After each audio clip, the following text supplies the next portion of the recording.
Jean, chapitre 20.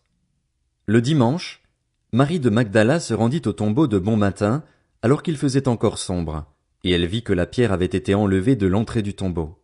Elle courut trouver Simon-Pierre et l'autre disciple que Jésus aimait et leur dit, « Ils ont enlevé le Seigneur du tombeau et nous ne savons pas où ils l'ont mis. » Pierre et l'autre disciple sortirent donc et allèrent au tombeau. Ils couraient tous les deux ensemble, mais l'autre disciple courut plus vite que Pierre et arriva le premier au tombeau. Il se pencha et vit les bandelettes posées par terre, cependant il n'entra pas. Simon-Pierre, qui le suivait, arriva et entra dans le tombeau. Il vit les bandelettes posées par terre. Le linge qu'on avait mis sur la tête de Jésus n'était pas avec les bandes, mais enroulé dans un endroit à part. Alors l'autre disciple, qui était arrivé le premier au tombeau, entra aussi, il vit et il crut. En effet, il n'avait pas encore compris que, d'après l'Écriture, Jésus devait ressusciter. Ensuite les disciples repartirent chez eux. Cependant, Marie se tenait dehors près du tombeau et pleurait.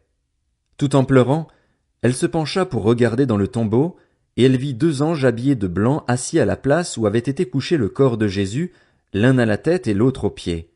Ils lui dirent, « Femme, pourquoi pleures-tu » Elle leur répondit, « Parce qu'ils ont enlevé mon Seigneur et je ne sais pas où ils l'ont mis. » En disant cela, elle se retourna et vit Jésus debout, mais elle ne savait pas que c'était lui. Jésus lui dit, « Femme, pourquoi pleures-tu?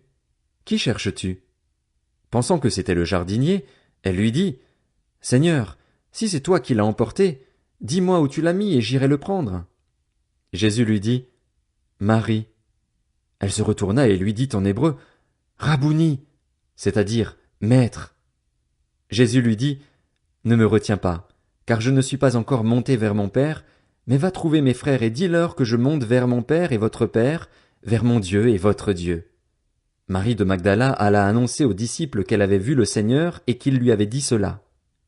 Le soir de ce même dimanche, les portes de la maison où les disciples se trouvaient rassemblés étaient fermées, car ils avaient peur des chefs juifs. Jésus vint alors se présenter au milieu d'eux et leur dit, « Que la paix soit avec vous. » Après avoir dit cela, il leur montra ses mains et son côté. Les disciples furent remplis de joie en voyant le Seigneur. Jésus leur dit de nouveau, « Que la paix soit avec vous. Tout comme le Père m'a envoyé, moi aussi je vous envoie. » Après ces paroles, il souffla sur eux et leur dit, « Recevez le Saint-Esprit. Ceux à qui vous pardonnerez les péchés, ils leur seront pardonnés. Ceux à qui vous les retiendrez, ils leur seront retenus. » Thomas, appelé Didyme, l'un des 12, n'était pas avec eux lorsque Jésus vint. Les autres disciples lui dirent donc, « Nous avons vu le Seigneur. » Mais il leur dit, « Si je ne vois pas dans ses mains la marque des clous, si je n'y mets pas mon doigt et si je ne mets pas ma main dans son côté, je ne croirai pas. » 8 jours après, les disciples de Jésus étaient de nouveau dans la maison et Thomas se trouvait avec eux. Jésus vint alors que les portes étaient fermées, se tint au milieu d'eux et dit, « Que la paix soit avec vous. » Puis il dit à Thomas, « Avance ton doigt ici et regarde mes mains. Avance aussi ta main et mets-la dans mon côté.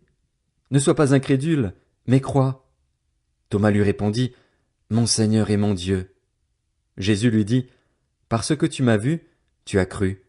Heureux ceux qui n'ont pas vu et qui ont cru. » Jésus a accompli encore, en présence de ses disciples, beaucoup d'autres signes qui ne sont pas décrits dans ce livre.